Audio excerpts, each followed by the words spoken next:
Hello दोस्तों, कैसे हो आप लोग। तो जैसा कि आप सबको पता है कि हमने शुरू की है खाकी सीरीज़ उत्तर प्रदेश पुलिस भर्ती 2023 के लिए। तो इस सीरीज़ के 2 पार्ट ऑलरेडी हो चुके हैं, तो इसका तीसरा पार्ट लेके आ गए हैं हम। तो चलिए शुरू करते हैं आज का सेशन। आज का पहला प्रश्न आपके स्क्रीन पे ये रहा कि पुस्तक हिंद स्वराज किसके द्वारा लिखी गई है। तो इस प्रश्न का बिल्कुल सही जवाब है मोहनदास करमचंद गांधी जी द्वारा ये लिखी गई है पुस्तक हिंद स्वराज।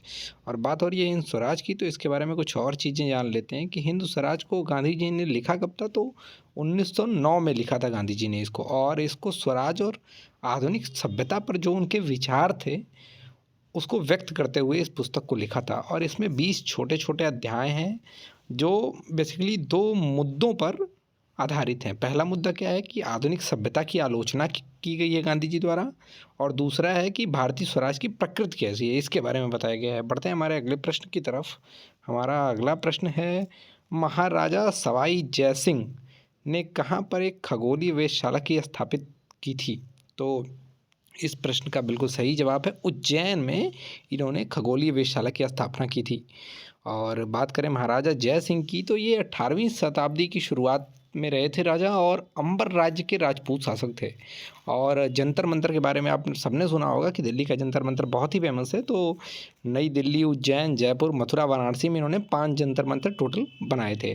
बढ़ते हैं हमारे अगले प्रश्न की तरफ। हमारा अगला प्रश्न है उत्तराखंड किस वर्ष अस्तित्व में आया था। कहने का मतलब ये है कि उत्तराखंड का निर्माण हुआ कब था। ठीक है, तो इस प्रश्न का बिल्कुल सही जवाब है सन 2000 में उत्तराखंड अस्तित्व में आया था। और अस्तित्व में आने का मतलब क्या है कि ये उत्तर प्रदेश से अलग हुआ था। तो उत्तर प्रदेश से अलग होके एक अलग राज्य बना था उत्तराखंड, और यह भारत का 27वां राज्य बना था। ठीक है, और यह जो उत्तराखंड है ये हिमालय पर्वत श्रृंखला की तलहटी में स्थित है। और आप सबको पता है कि उत्तराखंड एक पहाड़ी राज्य है। और बात हो रही है उत्तराखंड की, तो इसके बारे में कुछ और चीज़ें जान लेते हैं कि यहाँ की राजधानी क्या है। तो उत्तराखंड की 2 राजधानियाँ हैं। शीतकालीन जो राजधानी है वो है देहरादून, और ग्रीष्मकालीन जो राजधानी है वो है गैरसैंण। और भारत का ऐसा ये 5वां राज्य है जहाँ की 2 राजधानियाँ हैं। ठीक है, और उत्तराखंड के मुख्यमंत्री हैं हमारे पुष्कर सिंह धामी जी, और यहाँ के राज्यपाल हैं गुरमीत सिंह। बढ़ते हैं हमारे अगले प्रश्न की तरफ। हमारा अगला प्रश्न है भारत में राष्ट्रीय हिंदी दिवस कब मनाया जाता है। तो इस प्रश्न का बिल्कुल सही जवाब है 14 सितंबर को हिंदी दिवस मनाया जाता है। और हिंदी दिवस के बारे में कुछ और चीज़ें जान लेते हैं कि क्यों मनाया जाता है। तो 14 सितंबर 1949 को हिंदी को भारत की आधिकारिक भाषाओं में से एक घोषित किया गया था, इसलिए 14 सितंबर को ही राष्ट्रीय हिंदी दिवस मनाया जाता है। और भारत में कुल 22 अनुसूचित भाषाएं हैं। ठीक है, बढ़ते हैं हमारे अगले प्रश्न की तरफ। हमारा अगला प्रश्न है किस काव्य लेखक को मदनस्तक नामक अपने काम के लिए जाना जाता है। तो इस प्रश्न का बिल्कुल सही जवाब है रहीम। तो रहीम खाने खाना आप सबको पता होगा, ये नाम बहुत ही फेमस रहता है ये। तो रहीम का पूरा नाम था अब्दुल रहीम खाने खाना, और इसका जन्म मुग़ल साम्राज्य में हुआ था दिल्ली में दिसंबर 1556 में। ठीक है, और अक्टूबर 1627 को आगरा में रहीम की मृत्यु हो गई थी। रहीम सेनापति था।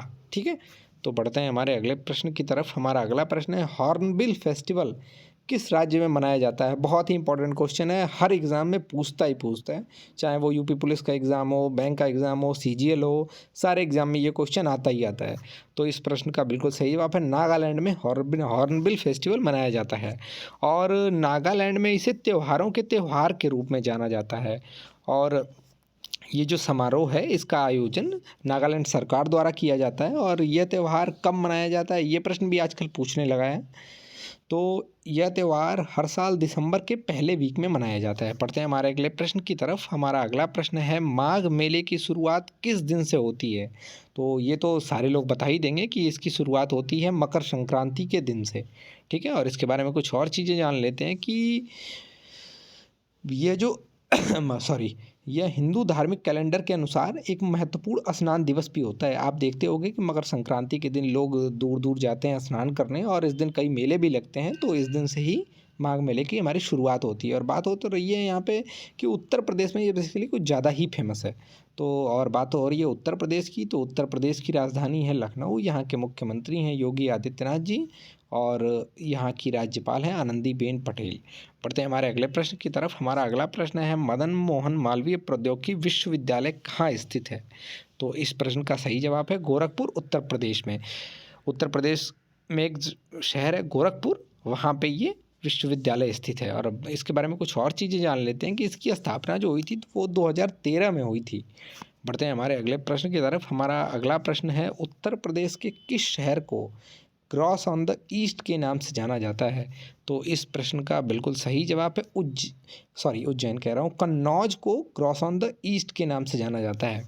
और कन्नौज के बारे में कुछ और चीज़ें जान लेते हैं कि इसे पूर्व की घास भी उपनाम के रूप में दिया गया है। और कन्नौज को भारत की इत्र यानी सेंट की राजधानी के नाम से भी जाना जाता है। और इसके पास 200 से अधिक जो परफ्यूम्स होते हैं उसकी डिक्शनरी हैं। और यह अपने ट्रेडिशनल जो कन्नौज का परफ्यूम होता है, तंबाकू होता है, इसके लिए ये पूरे वर्ल्ड में फेमस है।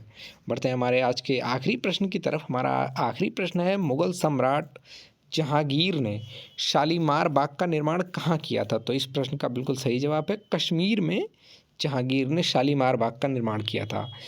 जहाँ और बात हो रही है जहाँ शालीमार बाग की, तो जहांगीर ने श्रीनगर शहर के बाहरी इलाके में इसका निर्माण किया था। और इसका निर्माण किया क्यों था इसने? तो इस बाग का निर्माण जहांगीर ने इसकी रानी जो थी नूरजहाँ, उसको खुश करने के लिए बनवाया था। तो ये रहा आज का हमारा सेशन। आप लोग पढ़ते रहिए, चैनल को सब्सक्राइब ज़रूर करिए, लाइक करिए, वीडियो को शेयर करिए और नोट्स ज़रूर बनाते रहिए, क्योंकि नोट्स से ही आप लास्ट टाइम में रिवीजन कर पाएंगे। ठीक है दोस्तों, तो मिलते हैं कल, तब तक के लिए थैंक यू।